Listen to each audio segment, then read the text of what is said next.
श्री वृंदावन में श्री सनातन गोस्वामी जी सदैव अपनी रहनी से रहते। एक दिन एक दिव्य लीला उनके सामने स्फुरित हुई। महावन में रहस्यमय दृश्य देखा कि कुछ गोप बालक खेल रहे हैं। एक नवतमाल श्याम बालक श्री सनातन जी की ओर देखकर मुस्कुरा रहा है और मंद मंद मुस्कुराते हुए प्रेम भरी तिरछी चितवन से कटाक्ष कर रहा है। सनातन जी आकृष्ट हो गए। वो रूप माधुरी को हृदय लगाने के लिए दौड़ पड़े। जो सामने एक दिव्य लीला स्फुरित हुई, देखा कि बहुत से गोप सखाओं के साथ श्री लालजू महाराज खेल रहे हैं। बहुत ही सुंदर श्यामंग कांति है। मंद मंद मुस्कुराते हुए तिरछी चितवन से श्री सनातन जी की तरफ देख रहे हैं। विवश होकर भाग पड़े उनको हृदय से लगाने के लिए। जो ही नजदीक पहुंचकर हृदय लगाने की चेष्टा की तो अंतर्धान हो गए। आप भाव विभोर होकर विलाप करने लगे, क्रंदन करने लगे, अश्रुपात करने लगे। इतनी शिथिलता हुई कि थोड़ी देर के लिए नींद सी आई, एक झपकी सी आई। तो देखा वही श्यामल गोप बालक जो प्रगट में दिखाई दी थी लीला, वही स्वप्न में देखा। और वो कह रहा है, तुम मुझसे मिलना चाहते हो? मैं मथुरा में श्री परशुराम जी चतुर्वेदी के घर में रह रहा हूं। अब तुम मुझको अपने साथ ले लो। वहां जाओ और वहां से मुझको अपने साथ ले लो। तत्काल ही सनातन जी की वो निद्रा टूटी। आप प्रातः काल होते ही मधुकरी के निमित्त श्री परशुराम जी चौबे के आवास स्थान पर पहुंचे। वहां आपको उस बालक का श्री ठाकुर श्री मदन मोहन के रूप में दर्शन हुआ। जब उस घर में पहुंचे तो सुंदर सिंहासन पे श्री मदन मोहन ठाकुर जी विराजमान थे।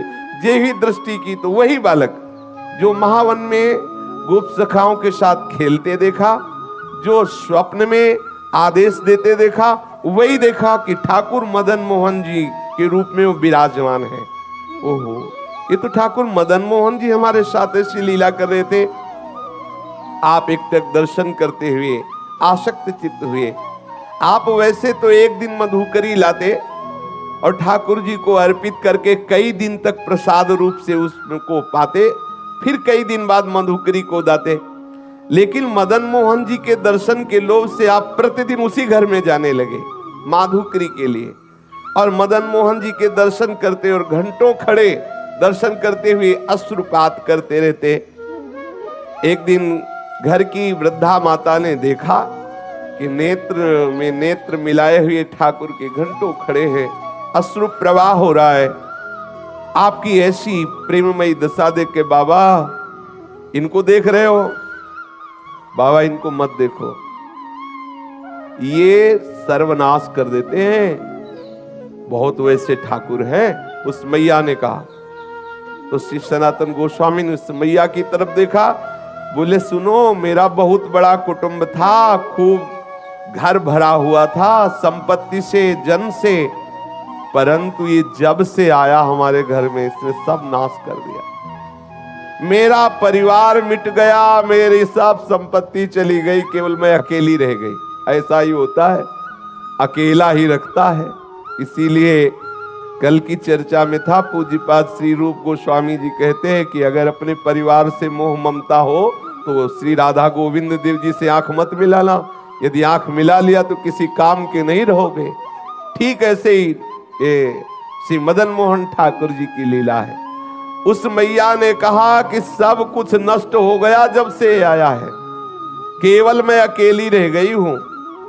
सनातन जी ने वही अश्रु प्रवाह, अनुराग से भीने हुए नेत्र, कहा माता जी तुम इसका परिचय मत दो, मैं जानता हूं मेरी भी यही दशा हो गई है। जब से इसने नजर की तब से सब नाश हो गया। और क्या, राजमंत्री थे, नजर हुई कहां पहुंचा दिया। एक गुदड़ी करवा और भाव में मगल। ये विनोद है महापुरुषों का। समस्त मलिनता माया की जो हमें घेरे हुए है, जब ठाकुर का कृपा कटाक्ष होता है तो उससे बिलक करके अपनी लीला में प्रवेश दे देते हैं, जो चिदानंदमयी है, जो एक रस लीला है। ये परिवर्तनशील जगत की मोह ममता का नाश एकमात्र इनकी कृपा की ओर से होता है। जब से इनसे प्रीति की तब से मेरा सर्वनाश हो गया, श्री सनातन जी ने कहा। इसलिए नाश का अब तो कोई भय रहा नहीं, कोई बचा ही नहीं तो क्या भय है। मेरे निकट जो भी था अब वर्तमान में कुछ नहीं रह गया है, ये इसी की नजर का चमत्कार है। वृद्धा ने कहा तो भी तुम इसकी तरफ देख रहे हो, देखो तुम्हें पसंद आ गया क्या? बोले तो पहले से ही हम राजी हैं, इसके नेत्रों में पहले ही बिक चुके हैं। मैं तो वृद्ध हो चली हूं और मैं सोच भी रही थी कि अब इसकी सेवा कौन करेगा मेरे बाद, क्योंकि परिवार में तो कोई बचा नहीं। देखो इससे कोई ये मत समझ लेना कि ठाकुर से प्रेम करोगे तो तुम्हारा परिवार नष्ट हो जाएगा, ऐसा नहीं। इसका आंतरिक रहस्य है। जब से मदन मोहन जी पधारे तो एक एक करके अपने धाम भेज दिया। अपनी नित्य लीला में सम्मिलित जो बड़े बड़े योगियों के लिए दुर्लभ है, ठाकुर मदन मोहन पधारे उस चौबे जी के घर तो सबको अपने दिव्य लीला में प्रवेश दे दिया। लौकिक धन हटा करके चिदानंद वस्तु प्रदान की। हमारी पार्थिव बुद्धि कहीं ऐसा न सोच बैठे कि ठाकुर से जुड़ने का मतलब है संकट विपत्तियां, ऐसा नहीं। जो प्रभु के चरणों में अपने चित्त को लगा देता है तो बिना अन्य साधन के भी प्रभु उसको स्वीकार कर लेते हैं और अपने दिव्य धाम, दिव्य स्वरूप, दिव्य लीलाओं में प्रवेश दे देते हैं। यहां से हटा देते हैं ये जो माइक लीला है, जन्म मृत्यु दुखद भयावह, इससे हटाकर जहां कोई भय नहीं, महासुख है, वहां पहुंचा देते हैं। वृद्धा ने कहा बाबा मैं तो वृद्ध हो चली हूं, था मेरी यही अभिलाषा है, इनको कोई न कोई ले जाएगा ही, मेरे से पूजा सेवा बनेगी नहीं और मैं भी ऊब गई हूं, इससे हमें कोई लाभ प्राप्त हुआ नहीं। क्योंकि वो बाह्य दृष्टि से विनोद में बोल रही कि अब अगर ये लाभ प्राप्त होता तो कम से कम नाती पनाती ही होते, इसकी सेवा कोई नहीं बचा, मैं ही अकेले बची हूं। और ये ऐसा ही करते हैं। श्री राधा बाबा कहते इनका जलनुआ स्वभाव है, ये दूसरिया नहीं रहने देते। ये प्रेम गलित साकरीता में दो न समाए। अगर तुम पूछो कि तुम्हें लाभ क्या प्राप्त हुआ तो यही प्राप्त हुआ कि सपरिवार कुटुंब सब खत्म हो गया है। अब मेरी मृत्यु का समय आ रहा है, कोई न कोई तो इसकी सेवा के लिए चाहिए ही, और मैं किसको सौंपूं? मैं दे भी उसी को सकती हूं जो इससे प्यार करे। मुझको बड़ा संतोष हुआ तुम्हारे नेत्रों में इसके प्रति प्यार देख करके। आप देखो इसी से पहचानो कितना प्यार करती ठाकुर को। तुम्हारे नेत्रों में अपने ठाकुर के प्रति प्यार देख करके मुझे संतोष हुआ कि तुम सेवा करोगे। देखो अपने नेत्रों से मैं इन्हें ओझल नहीं होने देना चाहती, परंतु बाबा अब मेरा शरीर बूढ़ा हो गया है, अब मेरे से सेवा का ये कार्य हो नहीं सकता और बिना सेवा के ठीक नहीं है, इसलिए इनको तुम ले जाओ। श्री सनातन गोस्वामी जी ने कहा मैया यदि ऐसी बात है तो तुम इन्हें मुझे दे दो, मैं इन्हें अपने संग ले जाऊं। वृद्ध माता ने कहा बाबा इन्होंने जब मेरा ही सर्वनाश कर दिया तो मुझे डर है कि कहीं कुछ और आपके साथ ना हो जाए। बाबा ने कहा कि मैया हानि वाला कुछ रह ही नहीं गया है हमारे पास, जिससे हानि होगी वो कुछ रह ही नहीं गया है, क्योंकि इन्होंने मेरा तो पहले ही सर्वस्व छीन लिया है। अब एक शरीर में लंगोटी है, ये गुदड़ी है, ये करवा है, जब चाहे तब छीन ले, इसका मुझे कोई भय नहीं है। बाबा श्री सनातन गोस्वामी जी श्री ठाकुर मदन मोहन जी को अनन्य भाव से, वो तो अंदर का जो प्रेम है उसी को देख करके तो ठाकुर ने आकर्षण किया है। वृद्धा माता जी अश्रु प्रवाहित होकर के ठाकुर जी को हृदय से बार बार लगा करके श्री सनातन गोस्वामी जी को दी। सनातन गोस्वामी अत्यंत प्रसन्न होकर मानो महानिधि है भी महानिधि, अब जिनको ऐसे ठाकुर लाड़िले प्राप्त हुए हो सोचो उनको कितना सुख। सनातन जी बहुत प्रसन्न मुद्रा में ठाकुर जी को हृदय से लगाकर श्रीधाम वृंदावन में ले आए और आदित्य टीला में श्री ठाकुर जी महाराज को विराजमान, ये जो लाल पत्थर का मंदिर है टीले पे, इसे आदित्य टीला कहते हैं। उनकी पर्णकुटी वहीं थी, वहीं ठाकुर जी को विराजमान किया। सनातन जी की दिनचर्या में उदर पोषण के लिए माधुकरी वृत्ति ही थी। एक दिन ले आते, कई दिन प्रयोग करते, परंतु अब कुटिया में ठाकुर जी पधारे। अब श्री सनातन जी श्री ठाकुर जी के भोग के लिए आटा मांग के लाते और उपला बिन लेते और उसी आटे का गोला बनाकर उपला में पका लेते और ठाकुर जी को अर्पित करते और वही प्रसाद पाते। वैसे तो कई कई दिन तक माधुकरी का भोग लगा के पाते, लेकिन जब से ठाकुर मदन मोहन आए तो रोज आटा लाते और उसी का बाटी बनाकर ठाकुर को अर्पित करते। ठाकुर जी को जब भोग अर्पित करते तो ठाकुर जी मुंह बनाते, क्योंकि चौबे जी के यहाँ मलाई रबड़ी पाले वाले प्रसिद्ध है, मथुरा के चौबे, वहां को खूब सुंदर राजभोग चलता रहता है। आज भी है, शाम के भांग छानेंगे फिर उनका प्रसाद देखो शाम वाला। हाँ, उनके लीवर की अलग से रचना है, वो मतलब सबके पचले की बात ले, वो अलग होता है, भगवान बना के भेजते हैं वैसा। हमने तो सुना है, देखा तो है नहीं कि 2-2.5 किलो रबड़ी कोई ज्यादा नहीं है, ऐसा सुना है कि ऐसा हाँ ऐसा सुना है कि वो जब भांग छली होती ना 2-2.5 किलो ऐसा हमने सुना।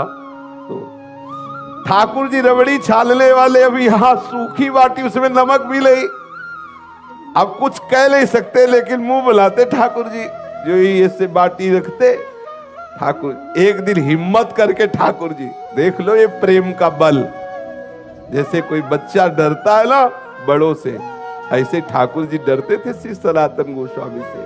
थोड़ा डरते हुए कहा, बाबा ये सूखी बाटी गले से उतरती नहीं है, आप ये जली जली बाटी हमको भोग लगाते हो, हमारा उधर भी काम नहीं कर रहा हो, गले से सरकती नहीं है। अरे इतना नमक तो डाल दिया कर, इतना नमक डाल दिया कर। श्री मदन मोहन जी के मुख से सुनकर के सनातन जी मुस्कुराए और बोले, देखो हमें महाप्रभु ने आदेश किया है कि वृंदावन वैराग्य से रहना।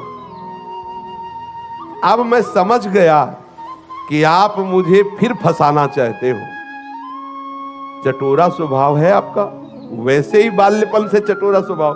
कभी यशोदा मैया के द्वारा दिए हुए माखन से तृप्त नहीं होते थे, जब तक 10-20 घरों से गोपियों के यहाँ जाकर के बाल लीला करके 10-20 घरों से नहीं पाते। तो हमें पहले से पता है आपकी चटोरा स्वभाव है, और वैसे भी चौबे जी के यहाँ भोग लगता रहा। लेकिन ये बात समझ लो कि यहाँ ये व्यवस्था नहीं हो पाएगी।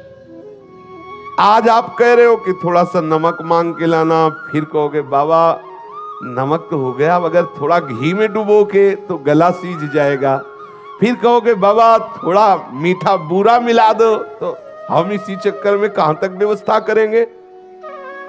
कभी तुम घी कहोगे, कभी बूरा कहोगे, तो इसलिए महाराज मैं तो महाप्रभु की आज्ञा के अनुसार ही रहूंगा वैराग्य से। और आप ये जो मांगे रख रहे हो, ये मांग आप अपना चाहो तो पूर्ण कर लो, हमारी तरफ से व्यवस्था होने वाली नहीं है, मैं वैराग्य पूर्ण ही रहूंगा। श्री सनातन गोस्वामी जी से ऐसा ठाकुर जी ने उत्तर सुना, तो उन्होंने कहा तुम फिर मुझे आदेश देते हो कि मैं अपनी व्यवस्था कर लूं।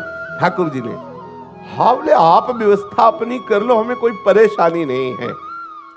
ठाकुर जी प्रसन्न हो गए, ठीक है आप वैराग्य से रहो, हम व्यवस्था कर लेते हैं। श्री सनातन गोस्वामी जी ने श्री ठाकुर मदन मोहन जी को कह दिया कि आप अपनी व्यवस्था कर लीजिए।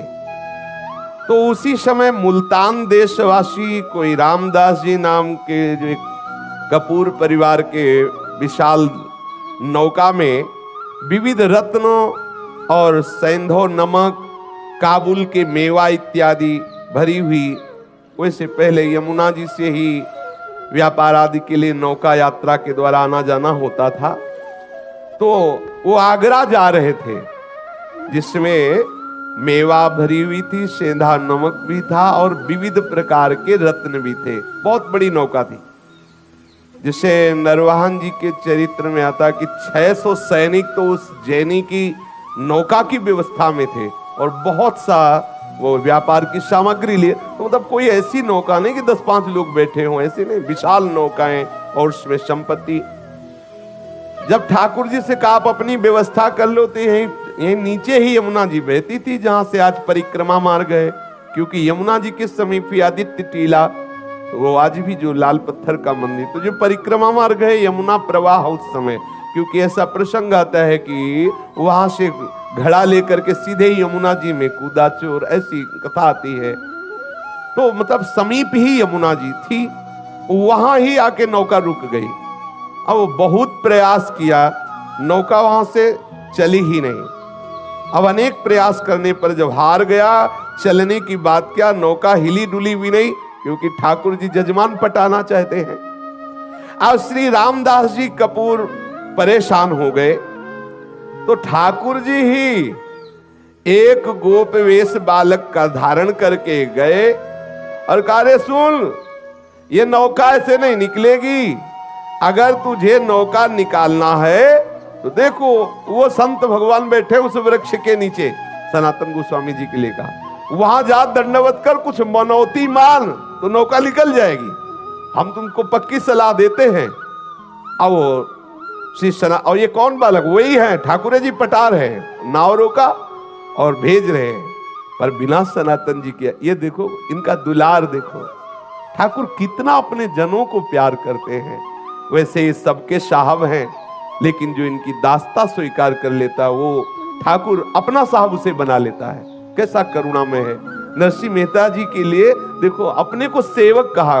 जब कभी आदेश हो स्वामी निसंकोच होकर आदेश करना, ये सेवक सदैव आपकी सेवा में तत्पर है। श्री द्वारिकाधीश जी ने ऐसा नरसिंह जी के लिए कहा। सबका साहब अपने सेवकों का सेवक बन जाता है, अपने सेवकों को साहब बना लेता है। जाकर के सनातन जी की शरण में उनसे अनुनय विनय करो, तुम्हारी नाव निकल जाएगी। रामदास कपूर तत्काल जिधर उस गोप बालक ने संकेत किया था वहां गए। श्री सनातन गोस्वामी जी बैठे हुए श्री प्रिया प्रीतम के चिंतन में डूबे हुए थे। उसने आकर साष्टांग प्रणाम किया, अश्रुपात करते हुए कहने लगा, मेरी रक्षा करो, मैं एक व्यापारी हूं, मेरी नाव फंस गई, मैंने हर उपाय करके देखा, ब्रजवासियों को बुलाकर निकालने की चेष्टा की, नहीं निकली, आप कृपा कर दो, मैं आपके पास आया हूं किसी ब्रजवासी के कहने पर।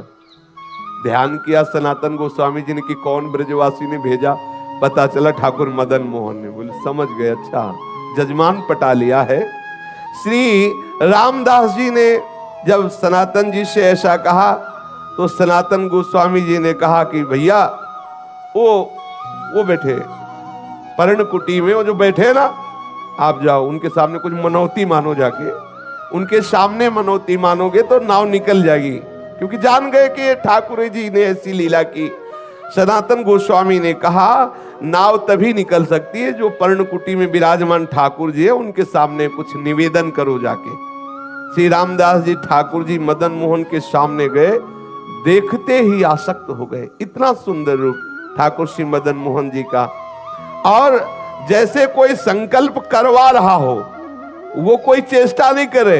अंदर से आया नौका निकल जाए तो जितने रत्न जितनी मेवा में ये सब बिकने के बाद इससे मंदिर बनवा देंगे और आपके भोग राग की व्यवस्था कर देंगे।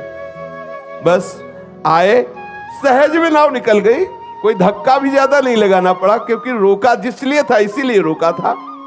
अब श्री रामदास कपूर जी सब सामान की बिक्री करके रत्न आदि को लेकर के आए और मदन मोहन जी का लाल पत्थर का जो मंदिर है उन्होंने निर्माण कराया और समुचित श्री मदन मोहन जी के राग भोग की व्यवस्था की।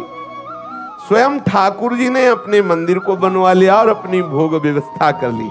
सनातन जी सदैव अपने स्वरूप चिंतन में मगन रहते हैं, निरंतर श्री प्रिया प्रीतम के चिंतन में मगन रहते। एक श्री कृष्ण दास जी ब्रह्मचारी नाम के इनके शरणागत हुए, जिनको उन्होंने मदन मोहन जी की सेवा पूजा कार्य में रखा, और आप तो सदैव लीला चिंतन में डूबे रहते। आज श्री मदन मोहन ठाकुर जी करौली राजस्थान में विराजमान है। श्री सनातन गोस्वामी जी का नित्य प्रति का नियम था, वृंदावन से पैदल जाना, श्री गोवर्धन जी की परिक्रमा करके पैदल आना कितना कठिन।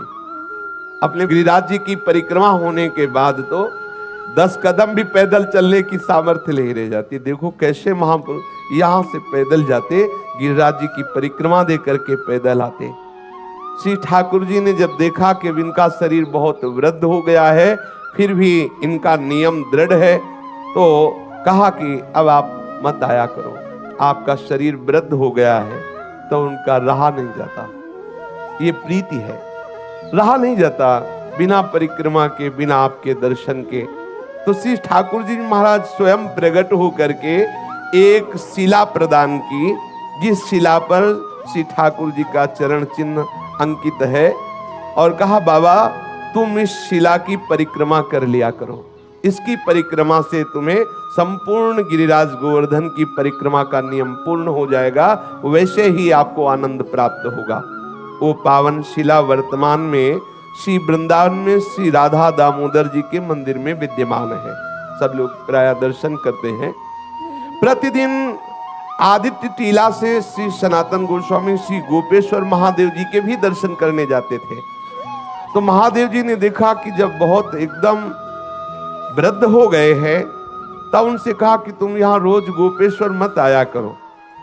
बोले आपके दर्शन का नियम है, तो मैं मध्य में ही प्रकट हो जाता हूं। तो जो बनखंडी महादेव जी हैं, उस रूप में श्री गोपेश्वर महादेव जी प्रकट हो गए, और पूज्य श्री सनातन गोस्वामी जी उनके रोज दर्शन करते, बड़े ही अकिंचन। गौड़ देश में वर्धमान जिला के एक गरीब ब्राह्मण अपनी गरीबी से बहुत दुखित होकर धन प्राप्ति के लिए आशुतोष भूत भावन भगवान शंकर की आराधना की। भगवान शंकर जी प्रसन्न हुए और स्वप्न में आदेश किया कि जाओ श्री वृंदावन धाम में श्री सनातन गोस्वामी जी नाम के एक महापुरुष निवास करते हैं, उनके पास पारसमणि है, और श्री सनातन जी तुम्हें वो पारसमणि दे देंगे। ब्राह्मण देव को ऐसा भगवान महादेव जी ने आशीर्वाद दिया, जाओ। ब्राह्मण देव बड़े आनंद में मगन होकर श्री वृंदावन धाम आए, और यहां पता लगाया संतों से, पता चला श्री गोस्वामी श्री सनातन जी का। वो वहां गए, श्री गोस्वामी जी को देखा, श्री सनातन जी को, एक गुदड़ी, एक करवा और शरीर पे कौपीन। उनके मन में निराशा हुई कि जो खुद ऐसी गरीबी से रह रहे हैं, वो हमें पारसमणि क्या देंगे। भगवान शंकर के वचन तो झूठे नहीं हो सकते, और उन्होंने इन्हीं के लिए कहा है कि इनके पास जाओ तो तुम्हें धन बनाने वाली पारसमणि मिल जाएगी। अगर इनके पास पारसमणि होती तो ये ऐसे कैसे फटी पुरानी गुदड़ी, रज का करवा, एक लंगोटी लगी हुई। प्रणाम किया, बाबा मैं आपके पास आया हूं। सनातन जी ने कहा किस हेतु से आए हो। तो उन्होंने कहा कि मुझे भगवान शंकर ने भेजा है कि आपके पास पारसमणि है और आप मुझे प्रदान करें। सनातन जी ने कहा हाँ, मैंने कभी उसे छुआ तो है नहीं, पास तो है नहीं। यमुना स्नान करने जा रहा था तो एक दिन पैर से टकरा गई थी, तो वहीं उसे रेती से ढक दिया और पुनः यमुना स्नान किया, जिससे किसी दिन स्नान करके वापस आते समय दोबारा हमारे स्पर्श न हो जाए, नहीं तो मुझे पुनः स्नान करना पड़ेगा। श्री ठाकुर जी की सेवा पूजा में विलंब हो जाएगा। ब्राह्मण देव को लगा इतनी अशुद्ध होती पारसमणि कि स्नान करना पड़ता है। ब्राह्मण देवता ने कहा अच्छा आप मुझे बता दे चल के कि वो पारसमणि का है, दूर से बता दीजिए। ब्राह्मण देव को श्री सनातन गोस्वामी ले गए और बोले इसी जगह कहीं थी, आप बालू हटाइए। तो जे भी वहां बालू हटाई, थोड़ी देर में ही तो देखा चमकती हुई पारसमणि। ब्राह्मण को लगा मैं परीक्षा करके देखूं कि कोई चमकदार पत्थर है या पारसमणि है। तो एक लोहे की कील में स्पर्श किया, तत्काल वो स्वर्ण की हो गई। बड़ा मन प्रसन्न हुआ कि भगवान शंकर का वरदान साक्षात्कार हुआ। परंतु द्वितीय उसके विचार तत्काल आया, एक मन में तो प्रसन्नता हुई, तत्काल द्वितीय विचार आया कि ये कैसे संत हैं, इतनी कीमती वस्तु को इतनी दूर किए हुए जिसके लिए मैं आनंदित हुआ, उसके लिए इनके हृदय में ऐसी उपेक्षा। सनातन जी इस अमूल्य पारसमणि का त्याग क्यों किए हुए थे? और इतना त्याग कि शरीर से स्पर्श हो जाए तो यमुना स्नान करना पड़ेगा। मुझे लगता है कि इनको पता नहीं कि ये पारसमणि क्या होती है। ना अगर ये ऐसा जानते होते तो इसको ऐसे क्यों रेत में फेंके होते? और इसमें क्या दोष है जो इन्होंने स्नान करने की बात सोची? ब्राह्मण देव अपने मन की असमंजसता में विचार किया कि इन्हीं से पूछे, तो पुनः लौट करके श्री सनातन जी को प्रणाम किया और कहा, महाराज मेरे हृदय में एक प्रश्न है कि इतनी कीमती मणि आप अपने समीप क्यों नहीं रखा, और इसके स्पर्श करने पर स्नान करना, क्या पवित्रता इसमें है? ब्राह्मण को इस तरह बोलते हुए देख करके श्री सनातन गोस्वामी ने कहा कि बहुत दुर्गुण है इस पारसमणि में, न जाने कितनी मलिनताएं छुपी हुई है। क्योंकि जब धन बढ़ेगा, अहंकार बढ़ेगा, दोष बढ़ेंगे, भगवत चिंतन छूटेगा, बहुत प्रकार के दोष हैं। इसलिए इसका कहीं रजोगुण प्रभाव कहीं किसी भी तरह से हमारे भजन में विक्षेप न डाले, इसलिए इसको दूर रखते हैं। और ये हमारे लिए मणि पत्थर से बढ़कर कुछ नहीं है, क्योंकि हमारे पास जो मणि है उस मणि के सामने है ही क्या। तो तत्काल ब्राह्मण बोला, महाराज आपके पास कौन सी मणि है? बोले, इंद्र नील मणि श्याम मनोहर। आहा, श्री लाल बिहारी श्याम सुंदर रूपी मणि हमारे पास है, ये क्या? उसने तत्काल श्री सनातन गोस्वामी के चरणों में प्रणाम किया, और महाराज फिर आप ऐसी अपवित्र मणि हमें क्यों देंगे? अब आप कृपा करो, वही मणि दो जो आपके पास है। तब उन्होंने कहा कि इसे फेंको यमुना जी में और यमुना स्नान करके आओ। तुम अधिकारी हो, क्योंकि भगवान आशुतोष शिव की कृपा तुम्हारे ऊपर हुई। तुम्हें पारसमणि लेने के लिए नहीं भेजा, वो हमारे पास भेजा इसी इंद्रनील मणि श्याम मनोहर के लिए ही है। पर तुम्हें विश्वास हो जाए और तुम्हारी समझ में आ जाए कि पारसमणि को भी त्यागने की सामर्थ्य श्री श्याम सुंदर के चरण अनुरागियों में होती, इसलिए लीला कराई। जाओ स्नान करके आओ, इसे यमुना में फेंक दो। पारसमणि को फेंक दिया, स्नान करके आए। श्री पूज्य सनातन गोस्वामी जी ने उन्हें दीक्षा दी, उन्हें भगवत संबंध से युक्त किया, और निरंतर वो वृंदावन धाम वास करके भगवत चिंतन करते हुए वो भगवत धाम को प्राप्त हुआ। विक्रम संवत 1615 सप्त गोस्वामी ग्रंथ के आधार पर विक्रम संवत 1611 आषाढ़ पूर्णिमा के दिन प्रातः काल श्री सनातन गोस्वामी पाद जी ने नित्य निकुंज लीला में सूचक हो। वो भी भक्त को प्यार करता है, पर भक्ति ना होने के कारण वही उसका राग द्वेष में बदल जाता है। कोई भी हो, अंदर से जब भक्त के प्रति जलन पैदा करता है तो उसमें मूल होता है भक्त की महिमा, भक्त का महत्व, पर उसे ना प्राप्त, जैसे कहते हैं कि वो अंगूर खट्टे हैं और हट नहीं प्राप्त कर पाए तो अंगूर खट्टे हैं। बकाया महत्व सब के अंदर होता है। दुष्ट से भी दुष्ट के अंदर भगवान के भक्तों का महत्व होता है, क्योंकि सबके हृदय में भगवान विराजमान है। अब चंद्रहास जी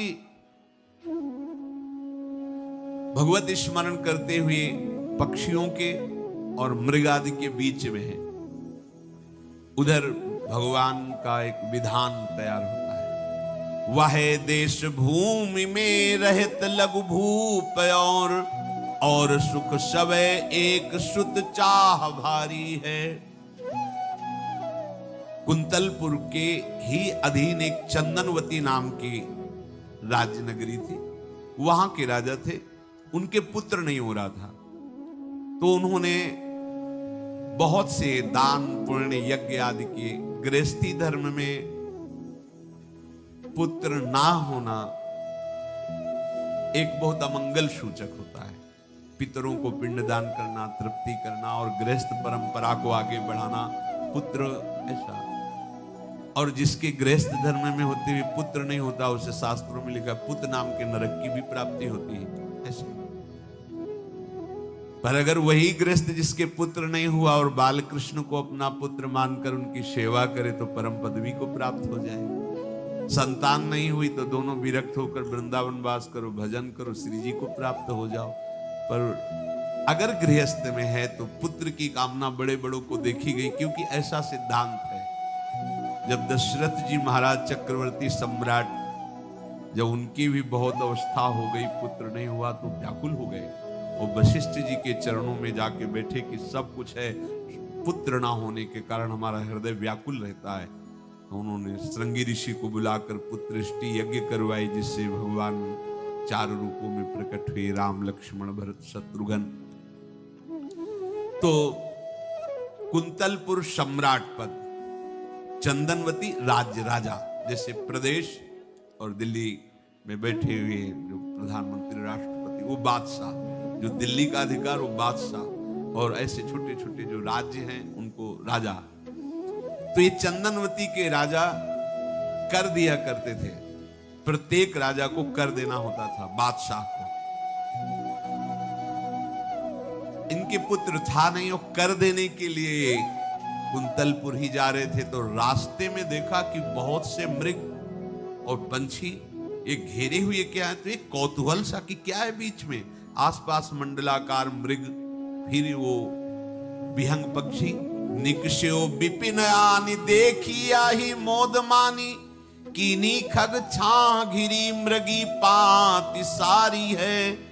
दौरी के निशंक लियो पाए निधि रंक जियो, कियो मन भयो सो बधायो श्रीहु वारी है। को दिन बीते नृप भय चित चीते दियो, राज को तिलक भाव भक्ति विस्तारी है। जो भगवान के आश्रित है, भगवान कैसी व्यवस्था करते हैं। वो चंदनावती के राजा दौड़ करके कौतूहल वश, क्या है यहां, मृगी पंक्तियों के बीच में पक्षी, हुमा नाम का बड़ा पवित्र पक्षी हिमालय आदि में पाया जाता है, जिसके ऊपर इसकी छाया पड़ जाए वो ऐश्वर्यवान हो जाए। देखा बालक दिव्य तेजों में, और मूर्छावस्था में नजदीक गए तो अंगुली पूरी कटी हुई थी, तो रक्त प्रवाह, गोद में उठाया और आनंदित हो गए। हमारी पुत्रेष्टि यज्ञ सफल हुई, हमारा दान पुण्य सफल हुआ, ऐसा हमें सुंदर बालक मिला। चंद्रहास जी को लेकर के घर आए, और हृदय में भगवान का बार बार कृपा प्रसाद मना रहे हैं, मुझे भगवान ने पुत्र दिया।